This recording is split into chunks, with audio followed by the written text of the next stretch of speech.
This is the hardest thing in the history of things. We'll stop talking so I can actually do it.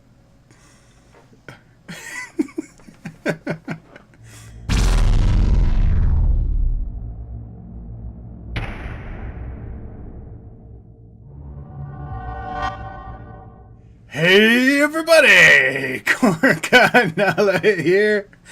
And we're doing a spoiler review for Star Wars The Last Jedi.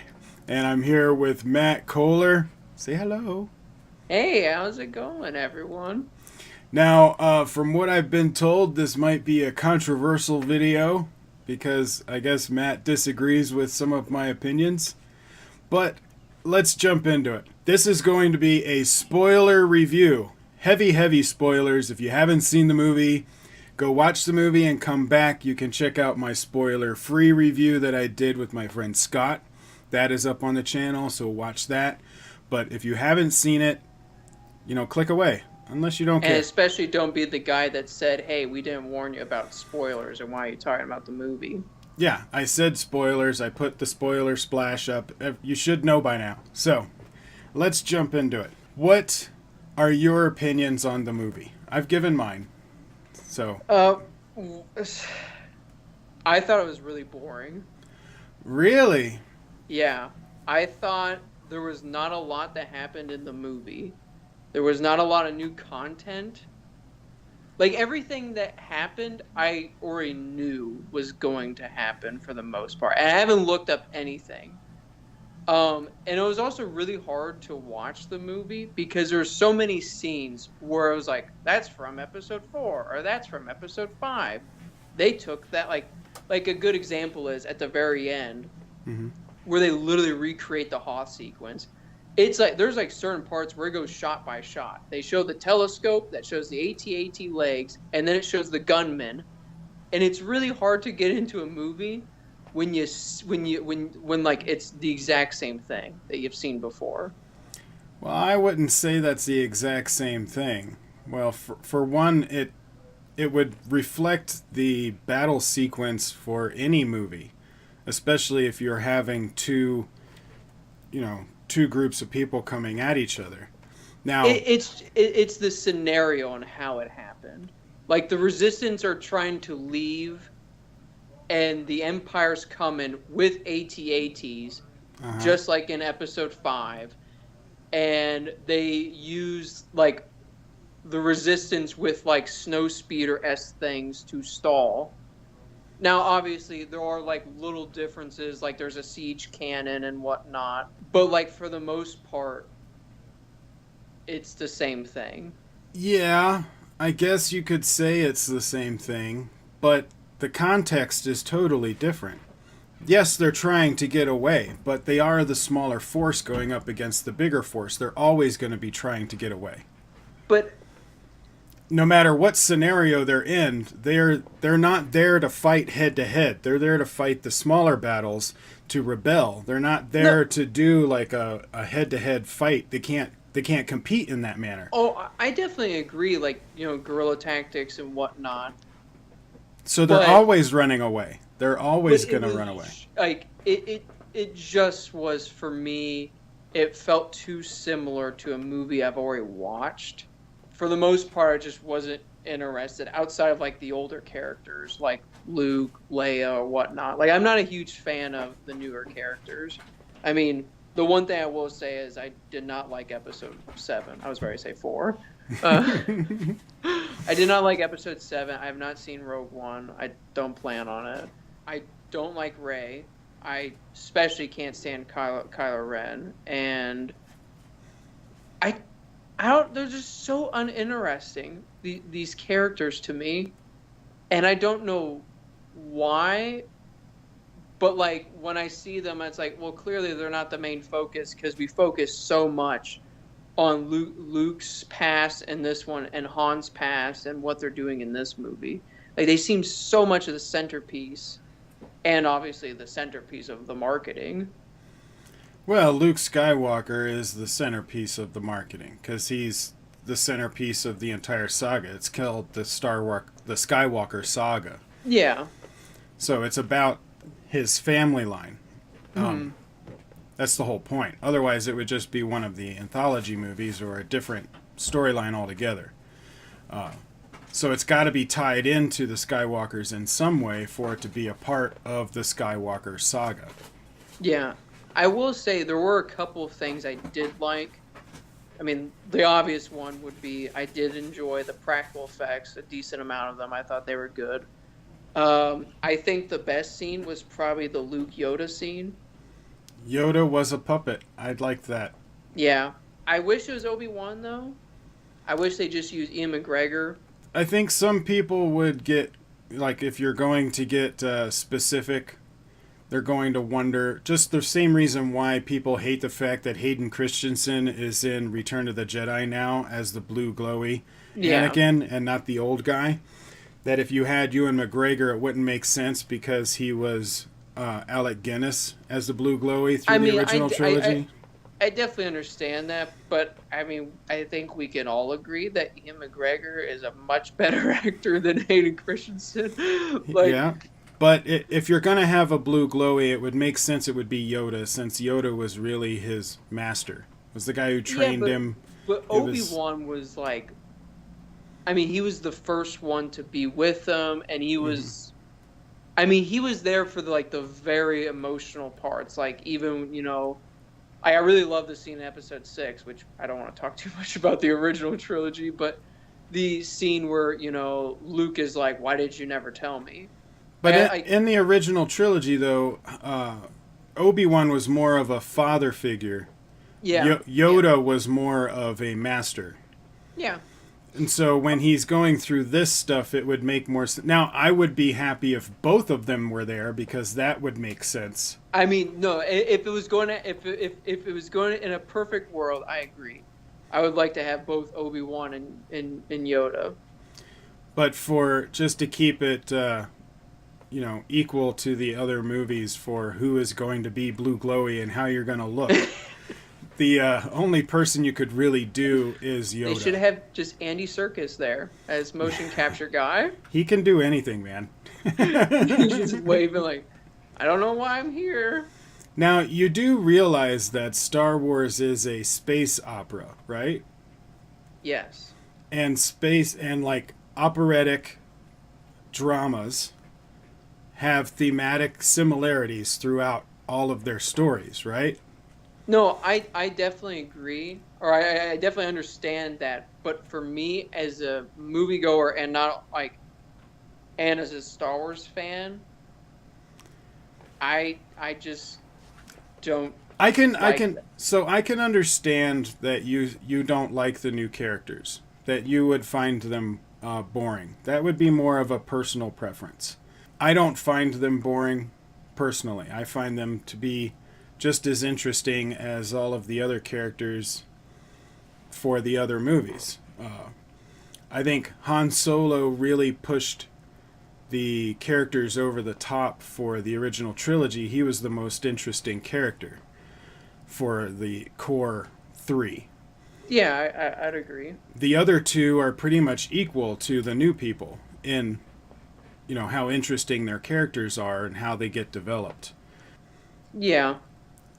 If anything, I like that their characters are moving in another direction. So, people argue that the Force Awakens was too much like A New Hope. And it was. But it makes sense. It makes sense why they did that. They needed to be able to revitalize it and bring in the fans, the old fans that hated the prequels, and still retain fans that had the prequels. They had to do something that was familiar enough, but at the same time, I thought it made sense because that's how the Sith work. So the Sith, if something fails, it means they're not powerful enough. That's why they always end up getting corrupted into the dark side. Anakin gets corrupted and becomes Darth Vader because he's trying to save Padme. He doesn't ever feel that he's powerful enough. So at the end of A New Hope, when the Death Star blew up, they failed. They thought it wasn't powerful enough. So in Return of the Jedi, they built one that was 10 times as big. When that one blew up, it obviously wasn't powerful enough. So what's the next logical step for a Sith? Make it the size of a planet. But now that that one's gone, we can't go any bigger. We go away from the whole Death Star thing. So I can understand it. I can suspend belief for it. It didn't bother me as much as it bothers other people, just because I've also seen enough movies that I see similarities like this in movies all the time. I could take any movie that was made this year and tell you what parts of it were similar to every other movie that has come out before it. Oh, I agree. I mean, it's not like I'm like, this is the only movie that has ever done this before, or the only trilogy. Right. But like the thing with it is so. I grew up with episode 4, 5, and 6, like many others did, and I look at those as like movies that spawn so much creativity, Mm-hmm. and I don't think that exists with these movies anywhere near as much. And I'm not saying like they have to be like at the same level, but for me as a person who reads the books, who plays the video games, who like watches the movies, like can quote it to death, I wanted something more. So you're more pissed off that the books are not canon anymore. Certain books. I will admit that there are bad books out there. I have some other friends that are the same way. They were huge fans of the books, and when Disney announced that all of that isn't canon, they like lost their shit. They went crazy. Yeah, I mean, like there's certain books I think are really good, like are just great books, not just good Star Wars books. But there are books out there that I'm like, thank God they got rid of these. But wouldn't you want them to do something different? No, I do want them to do something different. I mean, my preference for a new trilogy was to do something that had nothing to do with the Skywalkers. Well, that's what the new trilogy is. But first, you can't just jump into that. You're not going to retain the audience. They can't spend $5 billion to acquire the rights to Star Wars and then take the risk of doing something that would be hated amongst everybody. They have to build up to that. I agree to a certain extent. I think because people were already excited because it was someone else helming the ship. And so I think they were willing to give it a chance. If Disney announced, hey, George Lucas is coming back, people would have been like, I'm good.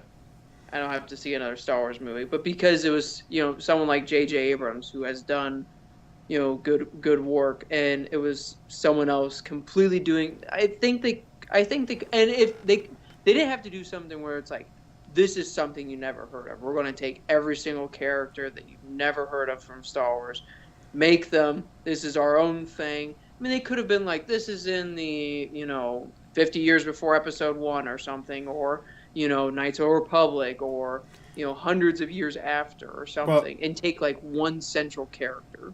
Well, you're going to be getting that with the new trilogy that Rian Johnson is going to do. I don't want to see that much Star Wars on the screen. Like, I'm already kind of done. Like, I'm getting to the point where I'm like, I kind of don't like Star Wars anymore. I'm kind of burnt out. Like, I've just seen 5 movies, and the only movies I've ever seen in the theaters of Star Wars I have not liked. It's just like, I don't need to watch like 2 movies where, plus the third one, Rogue One, where I don't think it was necessary at all. But 2 movies where it's just building to something that I actually wanted. And it's like, at that point, it's like, I'm done. Part of the problem is, for me, I don't think that the stuff that's going on is as exciting as what I think it should be. Like, a lot of the movie was literally just like floating ships and people firing laser beams. Like, that was the plot. Was like, it was kind of like pretty much a space Dunkirk. But like, Dunkirk was so much more appealing because it's like, oh, this beautiful original score with this beautiful, way of telling a World War II movie. This is interesting. And with this, it's like, now wait a minute. this giant ship somehow cannot fire at these little 3 ships, in which I saw a movie in episode 6 where like Star Destroyers like miles away could blast at any of those ships, and they're like, oh no, we're not going to fire because we're going to let the Death Star take it out because the Emperor wants to show us that it's fully operational. And it's like, for me, like that's where, as like, there's the critic side where I just thought it was boring, and then there's the Star Wars fan of me where I'm like, this has everything wrong with Star Wars, and I like, there's just a lot of stuff that's like, that's coincidence. I think I know why it was boring for you. Is you don't feel any attachment to the new characters. So it would be boring for you because most of the movie is characterization. Because this is a transition movie. It's not like Empire Strikes Back where we're getting in Empire Strikes Back we had a transition as the middle part of a trilogy. You had certain characters that were developing. You find out about Darth Vader being the father and that kind of stuff. This feels more like a first part of a trilogy in a way that some of our characters are just now being created. So like Ben Kenobi went through his whole thing in the Force Awakens. He killed his father. You mean Ben Solo? Ben Solo, sorry. I mean, Ben Solo. At least it's a real person, or a real fictional person. And then, but in this, he kills Snoke. So it's really the story of the new Emperor coming to power. Just like how Palpatine said during Episode 3 when he was talking to Anakin at the opera thing, and he was giving that speech about Darth Plagueis. And he's lamenting in the fact that he killed him, basically, saying that his student had killed him. And he's thinking about his rise. So we've always seen the Emperor or the Supreme Leader or whoever at the height of their power.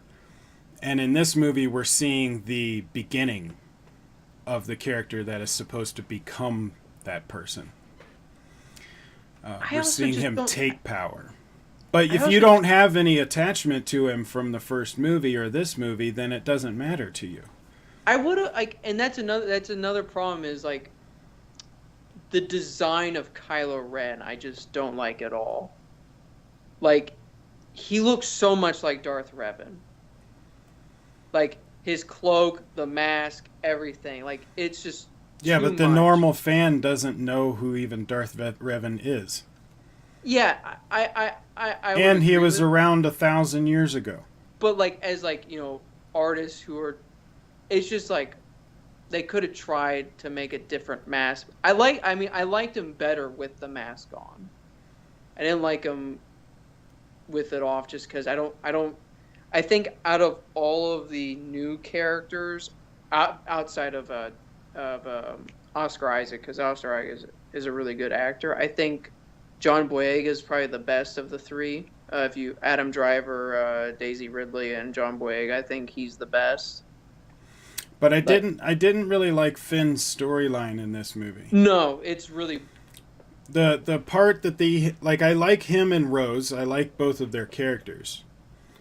But their whole thing of going to the other planet to find the code breaker, it felt like it had some elements in there that were important to the story because they're trying to show that you don't have to have important parents to be strong with the Force. And that's why they were showing the kid at the end that's sweeping up. Yeah.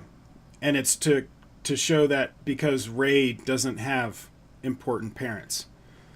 Basically she was just sold off by her drunk parents for money. She's not the daughter of Luke Skywalker, or she's not the child of, some amazing Force user. She's the first in her line. When they were going to that other planet, they were kind of showcasing that the people that come from nowhere still have an effect. Finn is a janitor. Rose is basically the girl that works on the mechanical stuff. And then you have the kids that are slaves. But they still have an effect. But I think they could have done that and kept them closer together because they felt too disconnected from the rest of the story. Mm-hmm. But it wasn't too bad. It's just it was 20 minutes longer than it should have been. I agree. Like, the movie was pretty long and didn't need to be 2.5. Well, part of that was, I don't know if you had this experience, but the theater that I was at, it was like 30 minutes of previews. I'm just like... It was 30 minutes of trailers before the movie. I went to like an early showing. I paid $4 for a ticket. I'm like, maybe this is why it's $4, because I had like, maybe if you pay more at our theater, you get less previews. But gosh. But I did like the fact that they went a different direction. It's not like it has some things like you were saying with the battle at the end kind of reflecting Hoth. But for the most part, it doesn't. The main points of the story are nowhere close to Empire Strikes Back. Your emperor gets killed. There's no apprentice. Big twist. The apprentice becomes the master. Rey doesn't have important parents. Luke Skywalker dies, but on his own terms. He's not killed by anybody. Or just dies. Yeah, he died on his own terms. Oh, I meant like referring to Yoda, who in 6 dies just because of finally old age. Old age, yeah. Story-wise, it did not go the route of Empire Strikes Back. No one got their hand cut off. Rey and Ben are not siblings. You know, they skipped. They did not redo any of the major plot points. There might be a similar scene like what you were saying with Hoth in that battle, which I could see, but that doesn't bother me because I could name probably 5 other movies that have battle sequences like that. But because it is a reflection of, it takes place as the second part of a trilogy and it's in the same trilogy, that people would make that similarity. But they didn't take down any of the AT-ATs. The ending was different. I mean, a lot of it was different from all of the other Star Wars movies. So in that way, I really liked it. And it made The Force Awakens better because the stuff that happened in this movie shows that the first movie is not... Some of the stuff people complained about in The Force Awakens as being, this is exactly like A New Hope. It's not the same now. Some of those similarities that people were making is not true. Mm-hmm. No, I mean, and I can see that. I think for me, outside of a couple of scenes, I think the other big thing is I kind of want to go into Star Wars movies not feeling like they're a family movie completely. And I understand, the original Star Wars movies were for families and whatnot. But all of them are. Yeah. But when you watch like 4, 5, and 6, or even 1, 2, especially 3, they're very serious. Like, they take themselves seriously, and there was a lot of stuff. And then that's the same problem in Episode 7. There was a lot of wahooing and like G.I. Joe stuff. Like, I'm just and also I watched a lot of G.I. Joe when I was younger as a kid, so. Like, there's a scene in Episode 7, particularly, where the rebels or resistance are captured, and all of a sudden they fly in and destroy everyone. And in my head, I'm starting to sing the G.I. Joe theme song. And, like, stuff like that happens in this movie where, like, Poe Dameron literally takes out a command ship by himself. And in my head, I'm like, why do they have command ships? They just need Kylo Ren's and Poe Dameron's teaching everyone. Because... in both movies, I see no command ship do anything. Like, they seem like the most useless thing, and why should I care when one of them blows up? Like, there was just so many things where I'm like, this is just blowing up for the sake of blowing up. Like, the bomber sequence where, like, the TIE Fighter literally hits 6 of them, and for some odd reason, because this is what you do, because they've never, like, watched a World War II movie or World War II at all, they put all the things that are highly explosive right by each other just so they all blow up together. And it's like well, the idea actually is from like World War II. the bombers of, World War II, all of the bombs were very close together. And No, I know. yeah, and so the idea is you have the smaller, faster that are the protectors. They take out the small stuff, the medium stuff, so that because the mediums attack the medium guns are supposed to take out the bombers. So they have the small planes take out the medium guns, and then the bombers come in. I liked the fact that in this movie they did highlight that strategy. In the previous movies and in the original trilogy, they don't really talk about that. They just have everybody comes together and it's fighting, but there's no real organization to it. Especially in Return of the Jedi Episode 3, it's like insanely chaotic. Yeah, so you don't really know where everybody is located in the sequence, and you don't know what their purpose is. In the fight sequences in this movie, though, you had a very clean map of where everybody was located, and when you saw a battle going on, you knew where it was for the sequence. And every ship had its own purpose. Yeah. And I did like that they mapped that out. I liked being able to see the strategy of how it was supposed to work. One of the things, though, that I didn't like was Laura Dern's character.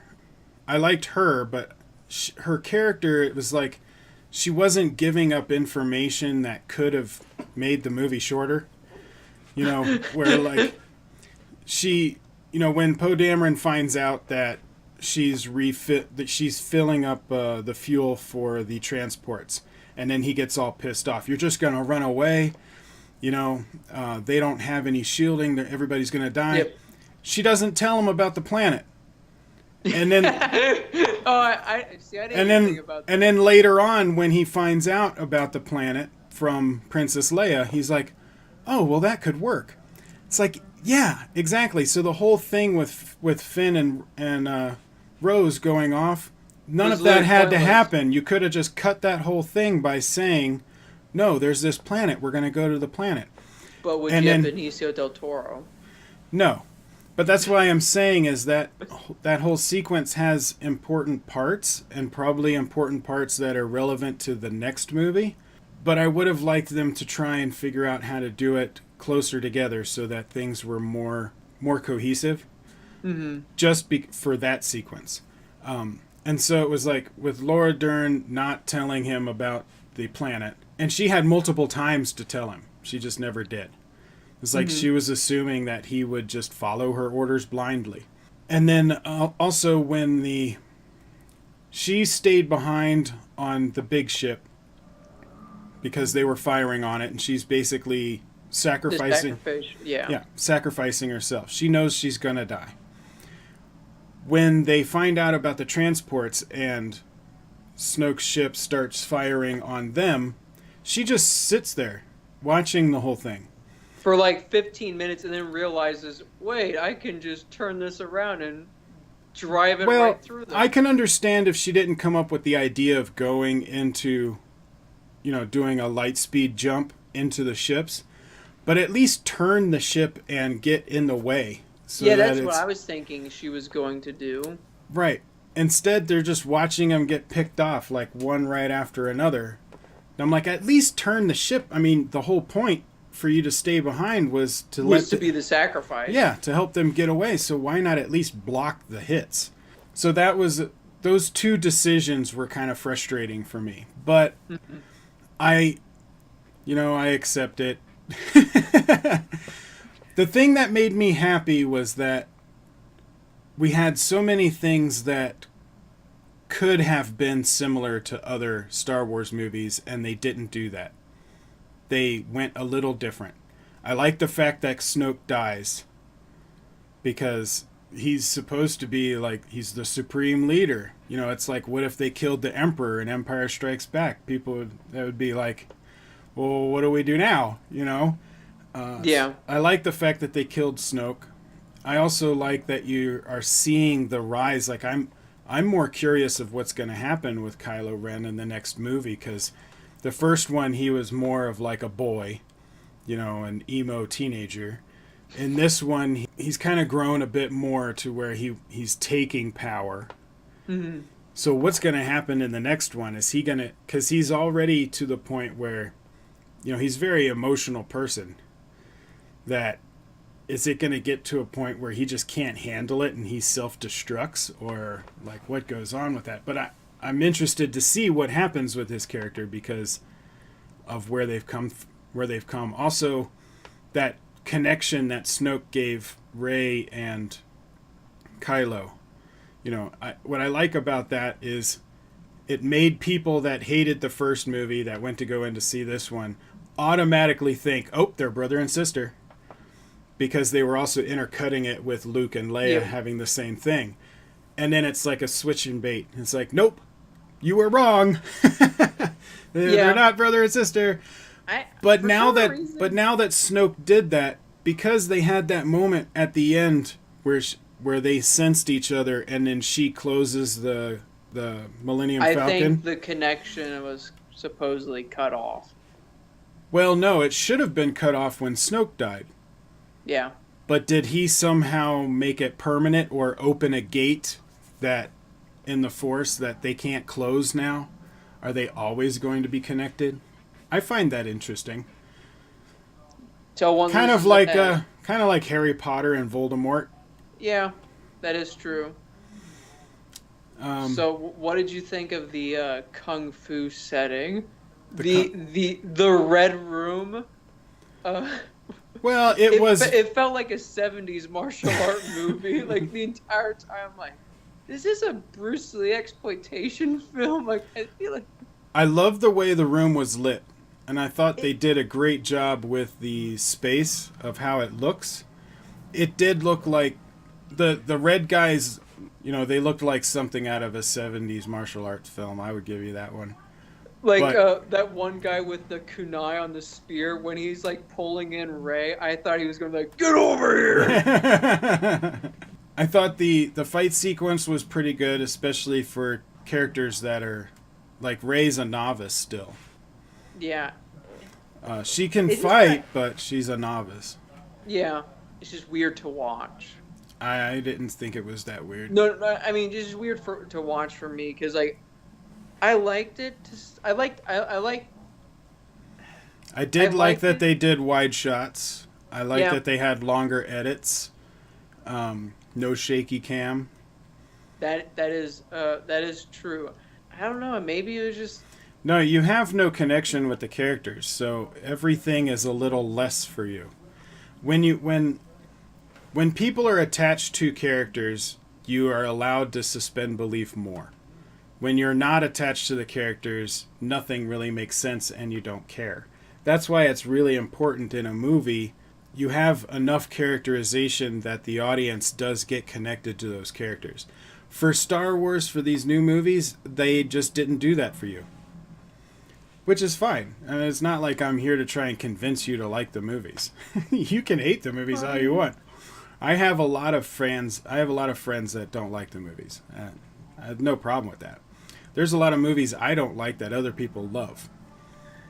Well, if I find out that for some reason you hate Bruce Lee, I don't know if we can talk. But like, I don't like the Godfather movies. Interesting. I mean, I don't care. I think they're good movies. I don't like them. I don't feel attached to the characters at all. Maybe I shouldn't say this, but I don't like The Dark Knight. Well, I guess we're ending the series of Young Justice. No, I'm just kidding. There is a really good reason, though.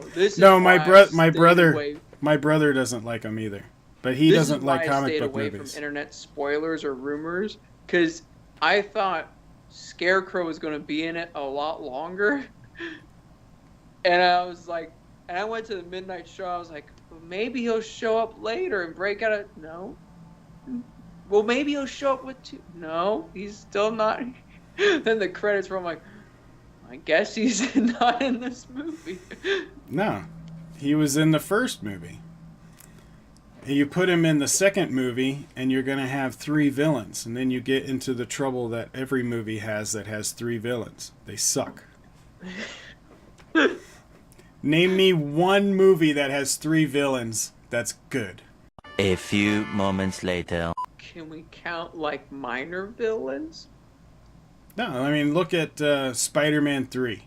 I would say Sucked. Batman Returns is the closest one because you got Christopher Walken, you got Michelle Pfeiffer, and you got No, Double that D. no, that doesn't count. Christopher Walken is not really a villain. He's almost a henchman. What? He's a side villain. He's a character that works between Oh Catwoman and man, Penguin. I almost got. I'm talking about major villains that would go up against the hero by themselves. So, like in Batman Returns, you have Penguin and Catwoman. But even Catwoman is kind of not really a villain. She's more of an anti-hero. Because she's not going to go bad. She's not going to kill 60s people. Batman movie. It has 4. Yeah, like I said, there's no good movie that has 3. I mean, granted, it is a comedy, But and Bruce Wayne beats all 4 of them by himself early. I mean, realistically, you want one villain, maybe a side villain or another major villain that works with that villain, but you want to focus on just one villain. You don't. No, want and I one. definitely agree with that. And Dark Knight already had 2, so you add Scarecrow in there, and it'll get. You're splitting the time up, and then your characterization for Joker goes down, and That's why you just crank that movie up to 4 hours long. or you just put him in the third movie. Well, anyway, back to 2017. For these 2 new movies, you're not going to ever like them because you don't feel any connection with the characters, and you want something that's more adult oriented, even though the movies are for kids. So But, you're like, not even- going to get what you want. You're never But, like, going to get what you want. What's so upsetting is like even like Star Wars: The Clone Wars has pretty adult oriented stuff in that. Like, there's not a lot of eye rolling stuff where I'm like, how the hell would that happen? Like a lot of like a good example is have you? I don't know if we've talked about it. Have you seen the show? Yeah. Oh yeah, you've had to seen the show because you're watching Rebels. Yeah. Otherwise, I'd be like, what the hell are you doing? But like in season 5, especially the Savage Press and Darth Maul arc, I love that arc. That arc is amazing, and it's like I wanted stuff more like that. I would not care as much if the new trilogy had like that tone or like an episode 5 tone or whatnot. Even episode 6 with the Ewoks, I'm fine because at least I get to see those little turds fry. And in the books, you find out that they all die right after episode 6 because the Empire comes back with a vengeance. I'm like, they might have won the battle, but they sure lost the war. But you're not going to get those kind of adult themes in these movies because they're made for kids. You're not the target audience. They really don't care what you think, technically. I understand, and like they don't care what I think either, because the movies are geared towards kids. I just would personally enjoy it, and it's not even like, the original Star Wars movies didn't have like those heartfelt moments. I agree. I just want a mixture, and there's not that mixture. It's like 80-20. Yeah. And I'd like a 60-40 or even a 50-50. So what I'll tell you is this, and it goes with any series or universe or groupings of movies, genres. They're going to do it the way that it makes money until it starts to not make as much money. And then they'll change genres to make more money. Then you get Logan. Then you get Logan, then you get Deadpool. With Marvel, that's when you get the Black Panther and Civil War and Avengers, because they're building to that kind of stuff. Yeah, for Star Wars, you're not going to start getting those kind of storylines until after the core 12 are done, or they're not. I might get a receding hairline by the time we start reviewing the movies I want to. Well, no, I'm not going to say the core 12. We'll say 9. After episode 9 comes out, we'll see what Rian Johnson does with his new trilogy, because they're giving him a trilogy, and he's going to have all new characters. It's not connected to the Skywalker saga at all, and he's got a blank slate. He can do whatever he wants. I'm also not a huge fan of Luke dying. I don't like seeing the original characters die for one good reason, because I remember when Chewbacca died in the books, and that was kind of like the test to see, it's like, can we kill any of these characters off? And back then people were like, hell no, you can't do that. These are our characters. And that's kind of how I still feel. Like, even that, I did not like how Chewbacca died. And there's just something about, like, certain characters where... Now, do you think you might be asking too much? You want something to be totally different. You want it to be darker, but you don't want your core guys to die? This is why you don't bring these characters in. Bring in characters we don't know and then kill them off. That's what Rogue One was. But then you have no attachment to the characters. Well, that's why you build them up to die. But we already knew they were going to die, so it's like there's no attachment. That's why you build the two movies up and you just start killing them away. You want Game of Thrones in space, is what you want. No, well, first, no. What I want is to see a scene where a bunch of kids ask a Jedi, what should we do? And he's like, I got it, and he pulls the lightsaber and just starts... Because that's like one of the few scenes where maybe there's something wrong with me. Maybe actually what we're figuring out is that there's something wrong inside of me. I'm being your therapist. I'm trying to help you from going to the dark side. I'm trying to bring you back to the light. The reviews of this new Star Wars movies have made me realize maybe I should not watch movies anymore. Something is changing. Well, I can... there's nothing wrong with not liking the movies. You have no attachment to the new characters. You haven't felt an attachment to the new characters, so it's just not going to do it for you. And there's nothing wrong with that. Me personally, I don't mind. I like the new characters.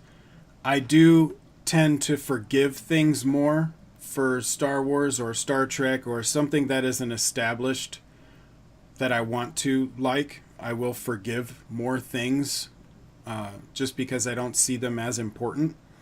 But somebody that has no attachment to those characters, you're not going to forgive the same things I forgive, and you're going to find things that don't matter as negatives because you want to find more to validate it in your own head, just as I try to validate positives in my own head. Yeah, and that's a good point. And one thing I will say, and we've talked about this, you mentioned you're the nerd who wants to find the positives, and I'm the nerd who's like, you better do this right, because I want to I don't want to go into these movies and be disappointed. It's the same thing with the Marvel movies. I think with these Star Wars movies, you are going to be disappointed. Oh, just because your expectation is too high. Well, I am not looking for, cinematic masterpieces like the original trilogy. I just wanted something more of the avenue. Because, a good example is, I like Star Wars and Clone Wars a lot. There's stuff wrong with it. But, something like that, I would have been... I would love if they would do a movie about Ahsoka. Oh, my gosh, yes. That would be great. And her stuff in Rebels is awesome, too. I like the adult Ahsoka. That's the only part of Rebels I've seen. Oh, really? Yep. I like the whole show. But with a show, you can build up characters slower. I would like to see a movie with Ahsoka, but you would really have to go in knowing the character already.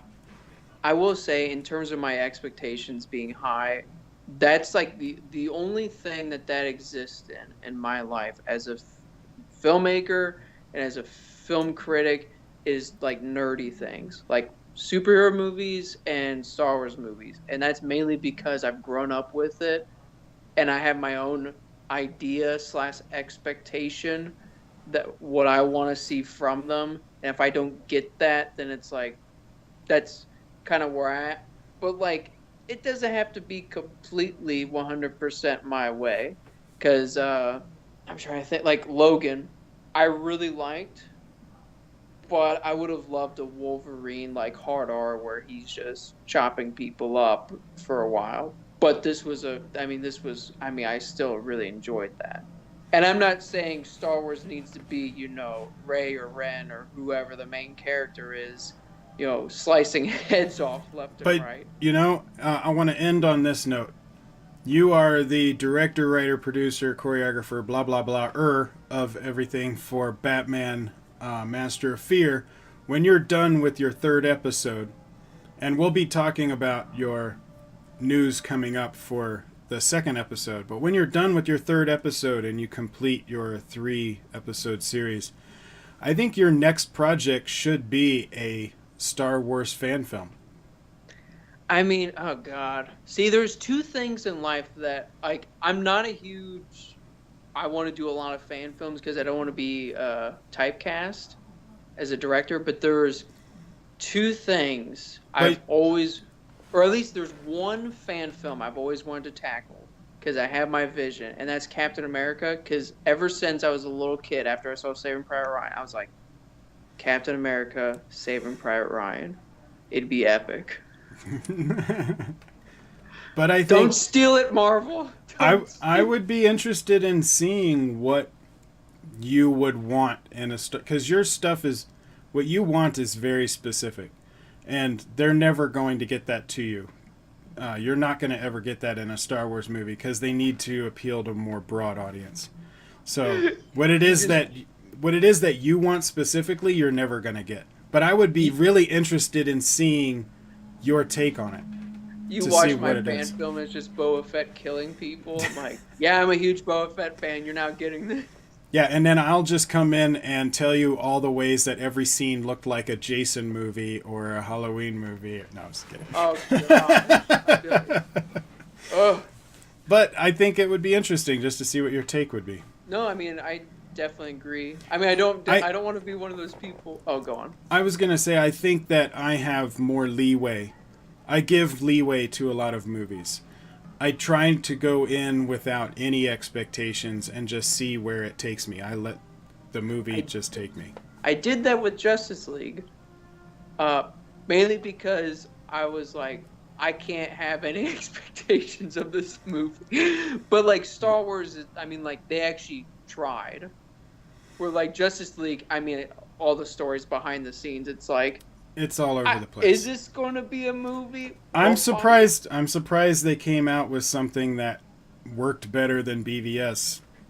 But yeah, with Star Wars, it's one of those things that you kind of have to get your popcorn and enjoy the ride. Don't have as much expectations and realize it's a kids movie. The target audience is 12-year-olds. So you realize how hard that is for me to do. Yeah, and that's why I'm saying you should make your own fan film, because that's the only way that you're going to get a Star Wars movie that you want. I'll just watch the originals. They were made for kids too.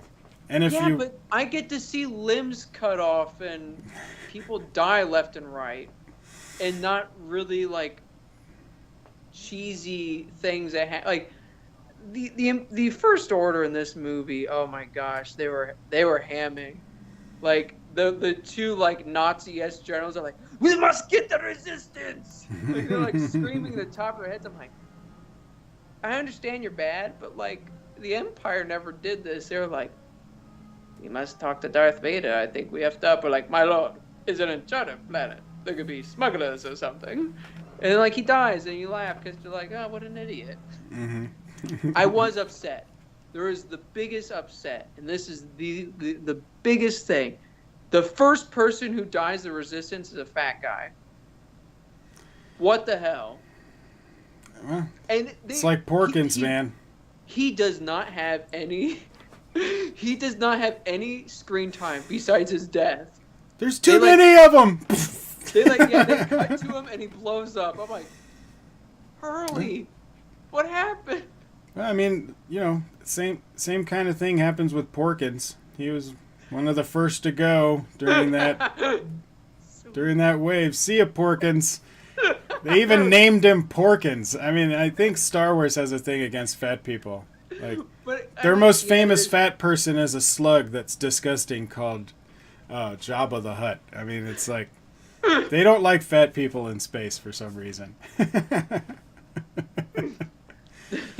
But hey, I gotta end it here.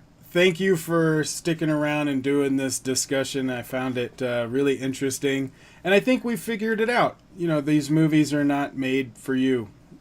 It's not your thing. You're just not going to be connected to it the way that you would have to be to enjoy a movie. But it's the same for any movie. If you're not connected to the character, you're not going to enjoy the movie. Yeah. So I get connected to the characters. I like the movie. But this is also why I think following a reviewer, even if you disagree with them, you start to know their tastes. If I like something that you know that you probably don't like, it still gives you a gauge of whether or not you would like the movie or not. No, yeah, I definitely agree. It's why if I ever start reviewing stuff consistently, people instantly know this guy really likes fighting movies where one dude kills a lot of people. Something is wrong. Tarantino for the win.